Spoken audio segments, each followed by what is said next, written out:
तो बड़े आनंद से ना भाव से ठाकुर जी का भोग लगाया।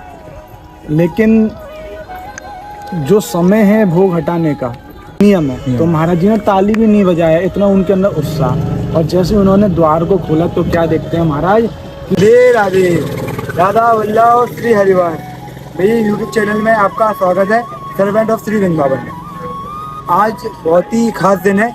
आज हमारे राधा रमन जी का प्रकट उत्सव है। तो आज हम जानते हैं भैया से कि राधा रमन जी की कुछ लीलाएं या उनके बारे में। जी राधे राधे जी। राधे राधे। तो आप बताइए, आज इतना खास दिन है, आज के बारे में आप कुछ बताइए। आज संपूर्ण जगत के लिए, पहले तो संपूर्ण जगत को मेरी ओर से राधा रमन जी के प्राकट्य महामहोत्सव की खूब खूब बधाई हो। आज से लगभग 450-500 वर्ष पूर्व श्री गोपाल भट्ट गोस्वामी जी महाराज की भक्ति से प्रसन्न होकर के हमारे लाडले ठाकुर शालिग्राम शिला फाड़े के प्रकट हुए। और हम सभी गौड़ियों के लिए वो बहुत ही ज़्यादा मतलब प्रेम विग्रह है। सबसे ज़्यादा इष्ट हम लोगों के वही हैं।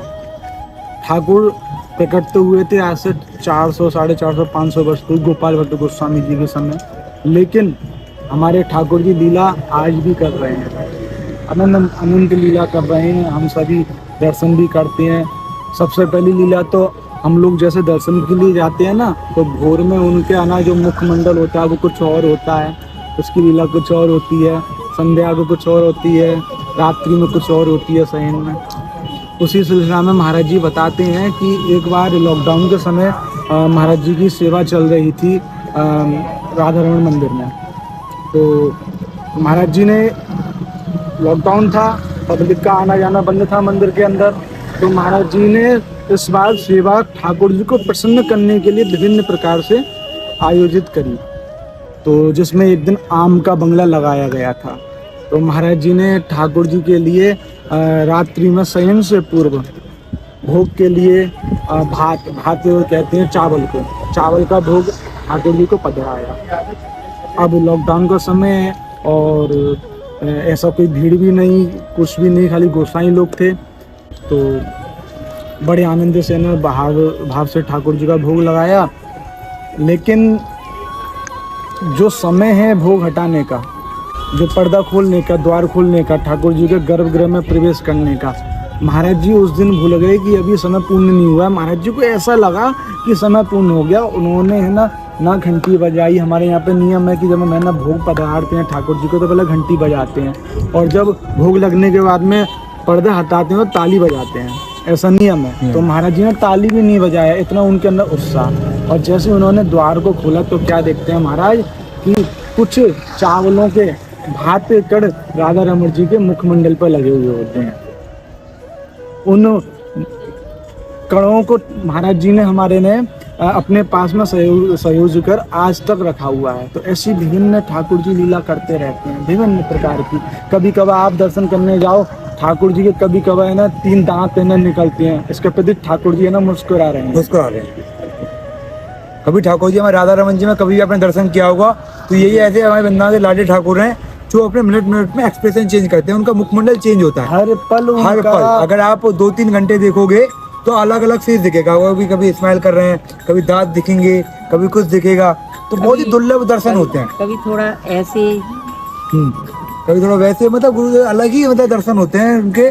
2-3 घंटे आप नैन लड़ा के देखो, आपको अलग दिख जाएगा अंतर कि हाँ सच में वो ठाकुर जी के चेहरे पे अलग सा दिखता है कि ठाकुर जी अपने एक्सप्रेशन चेंज कर रहे हैं। और सबसे विशेष बात तो ये है कि हमारे यहाँ पर हिंदू धर्म में भगवान के सामने थाली में परोस करके भोजन आता है, लेकिन हमारे लाडले ठाकुर जी के सामने थाली में परोस के भोजन नहीं आता।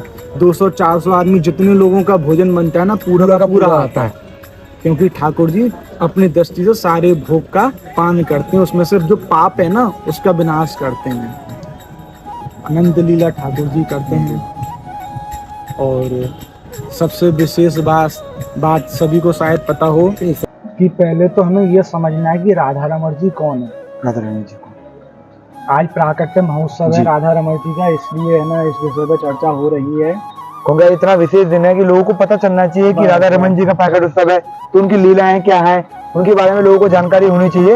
इसलिए अब बता रहे हैं तो आप सुनिए कि क्या है, मतलब पता तो रहना चाहिए कि कैसे क्या होती है, कैसे ठाकुर जी ले जाना है, क्या ठाकुर जी की लीलाएं हुई हैं, क्या रहस्य है ठाकुर जी के, जानते हैं आज। जी जी जी।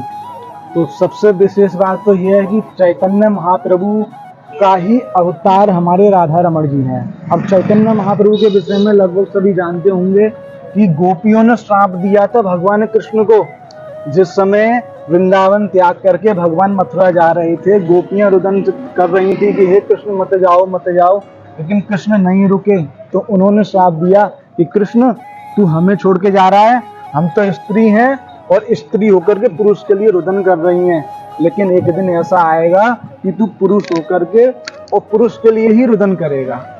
उन गोपियों के श्राप को पूर्ण करने के लिए और इस कलयुग में नाम का प्रचार करने के लिए हमारे श्री भगवान कृष्ण राधा का वर्ण लेकर के चैतन्य महाप्रभु के रूप में पधारे। जो सारा वृंदावन लुप्त हो गया था, हाँ। महाप्रभु जी ने ही महाप्रभु जी ने वृंदावन को है ना पुनः स्थापित किया है, प्रकाशित किया। सबको है ना पुनः है ना स्थापना करने के बाद में जब महाप्रभु जी जा रहे थे ना, तो उन्हीं के 6 शिष्य हुए, जिनमें से एक का नाम था गोपाल भट्ट गोस्वामी जी महाराज। तो गोपाल भट्ट गोस्वामी जी महाराज गंडकी नदी में स्नान करने के लिए गए, जो नेपाल में है।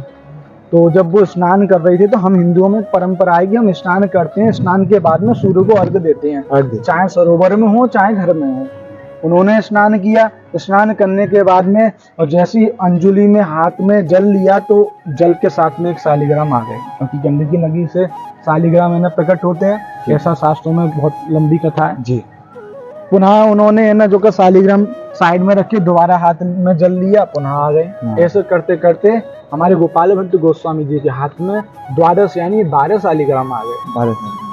उन्होंने मन में विचार किया कि अच्छा 13वीं बार में कोई भी शालिग्राम नहीं आया, उन्होंने अर्घ दिया। मन में विचार किया कि गोविंद खुद मेरी सेवा पाना चाह रहे हैं, तो बड़े भाव से उन शालिग्रामों को हमारे गोपाल भट्ट गोस्वामी जी महाराज उस निधि वन में ले आए। निधि वन में सबसे पहले निधि वन में लाए थे? हाँ, निधि वन में ले गए। अच्छा, निधि वन में लाने के बाद में अपनी कुटिया बना करके बड़े आनंद से उन शालिग्राम की सेवा कर रहे थे, बड़े भाव के साथ में। उस समय हमारे राधा वल्लभ जी और हमारे बांके बिहारी प्रकट हो चुके थे, ये लीला कर रहे थे अपने स्वरूप में। तो एक सेठ जी आए, तो सेठ जी ने जितने भी हमारे है ना देवालय हैं व्रज में, उन सभी को है ना वस्त्र दिए, वस्त्र यानी कि पोशाकें और आभूषण जी। अच्छा, सेठ जी को लगा कि जो गोपाल भट्ट गोस्वामी जिस शालिग्राम की सेवा कर रहा है, ये है ना साकार रूप में होंगे, मूर्ति रूप में होंगे, तो उन्होंने उनको भी दिए। अब पहली बार हमारे गोपाल भट्ट गोस्वामी जी के मन में गिलानी हुई कि काश मेरे भी ठाकुर के हाथ पैर होते, तो मैं अपने ठाकुर को ये पोशाक और आभूषण पहना तो, उनको धारण करा तो। ये बात है वैशाख मास के शुक्ल पक्ष की त्रयोदशी की।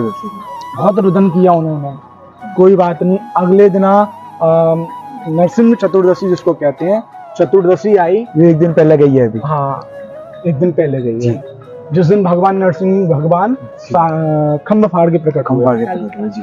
तो उस दिन है ना गोपाल भट्ट गोस्वामी ने मन में विचार किया कि काश मेरे है ना शालिग्राम के भी हाथ पैर होते छोटे छोटे से, तो मैं उनकी सेवा करतो, साकार रूप की मैं सेवा करतो। ये तो निराकार रूप बड़ी है ना सहज सेवा है कि भाई थोड़ा सा जल लियो और है ना ऊपर से तुलसी दल रख दियो। इस भाव को लेकर के हमारे गोपाल भट्ट गोस्वामी जी महाराज रुदन करने लग गए। रात भर हो गई, उन्होंने शालिग्राम का जो उन्होंने मंदिर बना रखा था, वहाँ के द्वार मतलब जो पर्दा था उसको है ना उनको सहन करा दिया, और मंदिर के बाहर बैठ करके पूरी रात रुदन करते रहे, भजन करते रहे। भजन कौन सा करते रहे? जो महाप्रभु जी ने बताया, हरे कृष्ण कृष्ण कृष्ण हरे हरे, हरे राम राम राम हरे। नेत्रों से अश्रु है ना प्रवाह हो रहे हैं। अब जैसी ही भोर हुई, उन्होंने देखा कि अब भैया सेवा का समय हो गया है, तो उन्होंने जैसे ही है ना पर्दे को हटाया ठाकुर जी के, तो वो क्या देखते हैं कि शालिग्राम के ऊपर एक कपड़ा है ना ढक के है ना उनको सहन कराते थे। क्या देखते हैं, वो कपड़ा ऊंचा सा होता है, तो उनको लगा कि हो सकता है कोई काला काला नाग शालिग्राम के ऊपर आकर के विराजमान हो गया। और जैसे ही एक छड़ी लेकर के आए और छड़ी लेकर के जैसे ही है ना कपड़े को हटाया तो क्या देखते हैं, हमारे ठाकुर शालिग्राम फाड़ करके और है ना 12 अंगुल के हाथ पैर लेकर के प्रकट हो गए, साकार रूप में प्रकट हो गए। छोटे से हाथ हैं ठाकुर जी के, छोटे से चरण पादुका, कटीले नेत्र देख करके बड़े आनंदित हो गए। खूब उत्सव मनाया गया। आज भी उन्हीं शालिग्राम से स्वतः प्रकट भगवान राधा रमण जी के दर्शन हम सभी निधि मन में विराजमान राधा रमण के रूप में करते हैं। आज भी पीछे से तो है ना शालिग्राम रूप में, पीछे से जब दर्शन करोगे पीठ के तो बिल्कुल गोल शालिग्राम आते हैं, और आगे से करोगे तो साक्षात विग्रह रूप में हमें दर्शन होते हैं। और उसी के साथ में एक शालिग्राम के अंदर से किशोरी जी प्रकट हो रही थी, लेकिन जब तक है ना गोपाल भट्ट गोस्वामी जी ने पर्दा हटा दिया तो किशोरी जी का खाली मुखमंडल बन पाया, वो शालिग्राम भी आज वहाँ विराजमान है। तो ऐसी लीला ठाकुर जी ने आज से वर्षों पूर्व करी। आज उन्हीं का प्राकट्य महामहोत्सव है। आज बहुत ही ज्यादा आनंद आया है। आज इन्होंने पूरा बताया है कि राधा रमण जी का प्राकट्य कैसे हुआ। आज बहुत ही शुभ दिन है। आज सबको पता चलना चाहिए कि हमारे ठाकुर जी कैसे प्रकट हुए, कैसे ठाकुर जी ने लीलाएं की। तो बड़ा आनंद आया हमें, क्योंकि ब्रज के लाडले ठाकुर जी हमारे लाडले ठाकुर जी राधा रमण जी हैं। दिन में एक बार देख लिया ठाकुर जी को, बस वो उन्हीं का बन के जा सकता है, लगाए नहीं हटा सकते हो। एक बार देख लिया कुछ शब्द कम पड़ जाएंगे उनके ऊपर, हम कुछ बोल नहीं सकते। ठाकुर जी इतना प्यारा स्वरूप है, बहुत ही प्यारा स्वरूप है। बस आनंद आया था देख के, उनको उसमें खो जाते हैं हम लोग देख के। बड़ा अच्छा उत्सव होगा यहाँ वृंदावन में, काफी आनंद आएगा। आज हमारे वृंदावन में, ब्रज में और मुख्य रूप से राधा रमण मंदिर में साक्षात जो द्वापर में नंद उत्सव मनाया गया था ना, सिर्फ सेम वैसा ही आज नंदोत्सव यहाँ देखने को प्राप्त होगा। आज वही आनंद हम सबको प्राप्त होगा देखने के लिए, बड़ा आनंद आएगा। तो आपने पूरा जाना कि आज हमें राधा रमण जी प्राकट उत्सव पर कि कैसे ठाकुर जी प्रकट हुए, कैसे उनकी लीलाएं हुई। तो बहुत बहुत धन्यवाद आपका, आपने सबको दिया, जिसे लोगों को